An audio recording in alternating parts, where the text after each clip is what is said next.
Adult content creator කෙනෙකු වන එවුලින් මිල වයස අවුරුදු 20 වනතෙක් ඇයට යෝනි මාර්ග දෙකක් සහ ගර්භාෂ දෙකක් සහිතව උපත ලබා ඇති බව සොයාගත්තේ නැහැ. පසුව ඇයට සිදුවුණු යම් අපහසුතා අනුව සොයාගෙන තිබෙනවා ඇයට යෝනි මාර්ග දෙකක් තිබෙන බව. ඉතින් මේ ගැන දැනගත් එවුලින් තමන්ගේ රැකියාව විදිහට තෝරගන්නේ ලෝ පැරණිම රැකියාව. ඒ තමයි ගණිකා වෘත්තිය. ඔස්ට්‍රේලියාවේ ක්වීන්ස්ලන්ඩ්හි ජීවත් වන ඇය වයස අවුරුදු 25 දී ලිංගික ශ්‍රමිකයෙකු ලෙස වැඩ කිරීමට පටන් ගත්තා.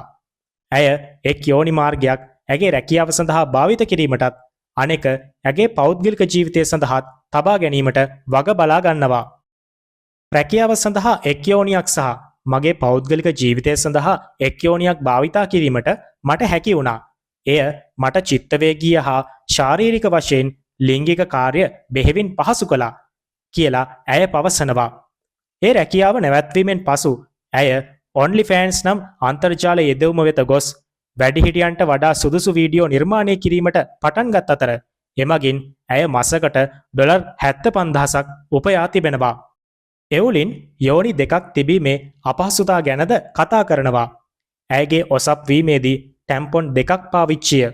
ඇය නාරිවේද වෛද්‍යවරයා හමුවීමට යන විට යෝනි දෙකම ලිංගාශ්‍රිත රෝග සඳහා පරීක්ෂා කර ගැනීමට සිදුවීම සහ ඇගේ සහකරුට ලිංගිකව එක්වන විට ඇතිවන සමහර ගැටලු ඒ අතර ප්‍රධානයි. ඇයට යෝනි දෙකම හරහා ගැබ් ගැනීම් සිදුවීමට හැකි. ඒ නිසා ලිංගිකව එක්වීමකදී එවුලින් වඩා ප්‍රවේශම්කාරී වී තිබුණා. එසේ ගැබ් ගැනීම ඇගේ ජීවිතයට හානියක් විය හැකි බවට එවුලින්ට සැකයක් තිබුණා. නමුත් යෝනි දෙකක්ම තිබීම නිසා සහකරු සමග ලිංගිකව හැසිරීම ඉතාම තෘප්තිමත් ක්‍රියාවක් බව ඇය පවසන්නේ ඒ ගැන ඉතා විවෘත ලෙස අදහස් දක්වමින්. එවුලින් ඇගේ ප්‍රජනක පද්ධතිය සම්බන්ධයෙන් විවිධ අපහසුතා අවුරුදු 20 දක්වාම විඳ තිබුණේ යෝනි දෙකක් ගැන නොදැන සිටීම නිසා. ඇය ඔසප් දිනවලදී ටැම්පොන් ඇතුළු කළත් රුධිරයේ කාන්දු වීම නැවතී තිබුණේ නැහැ. ගොවිපලක තරුණියක ලෙස ජීවත් වූ ඇයට අන්තර්ජාල පරිශීලනය වැනි දේද නුපුරුදු වීම නිසා අමුතු තත්ත්ව ගැන කිසිම අදහසක් තිබී නැහැ.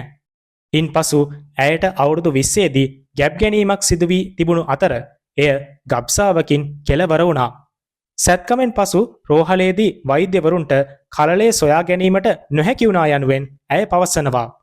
අභ්‍යන්තර පරීක්ෂණයකින් පසුව එය ඇගේ අනෙක් ගර්භාෂයේ බව වෛද්‍ය කණ්ඩායමට වැටහුණා.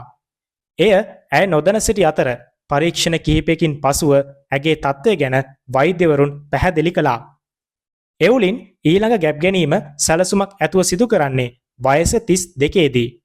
ඇගේ ප්‍රජනක පද්ධතිය දෙකඩවීම නිසා ඇගේ එක් ගර්භාෂය සාමාන්‍ය කාන්තාවකගේ ගර්භාෂ ප්‍රමාණයෙන් අඩක් වන අතර දරුවාට වැඩීමට නොහැකි තරම් කුඩා ඉඩක් තිබීමේ අවදානමක් ඇති බැවින් පූර්ණ කාලීනව ගැබ් ගැනීම අවදානම් සහගත වනු ඇතැයි වෛද්‍යවරුන් ඇයට පවසා තිබෙනවා. එවුලින්ට දරුවා සාමාන්‍ය ක්‍රමයට බිහි කරන්නට ශරීර පිහිටීම අනුව හැකියාවක් නැහැ. ඒ නිසා වෛද්‍යවරුන් සිසේරියන් සැත්කමක් සැලසුම් කර තිබුණා. ඒ ඇය 2020 දී සැලසුම් සහගත තීරණයකින් පසු ගැබ් ගැනීමෙන් පසුවයි. 2021 ජූනි මාසයේ සති 37 දී ඇයට ඇගේ දරුවා ලැබුණා. නිරෝගී කුඩා පිරිමි ළමයෙක්ට ඇය අම්මා කෙනෙක් වුණා. ඔහුගේ බර රාත්තල් 5.5ක් වුණේ ඇගේ කුඩා ගර්භාෂයේ වර්ධනය සීමා වී ඇති නිසා බව ඇය දන්නවා. එවුලින් දැන් නැවතත් ගැබ්ගෙන සිටින අතර ඇගේ දකුණුපස ගර්භාෂයේ දරුවා දරා සිටිනවා. වෛද්‍යවරුන් සති 36කට පසු ප්‍රසූතිය සිසේරියන් සැත්කමක් හරහා සැලසුම් කර තිබෙනවා. එවුලින් TikTok සහ Instagram වල ප්‍රසිද්ධ චරිතයක්. තමන්ගේ ශරීරයේ අමුතු වෙනස සහ ඇය ඉන් ලැබූ දේවල් ගැන බාහිර සමාජය ඊටම විවෘත ලෙස දැනුවත් කරමින් සිටිනවා.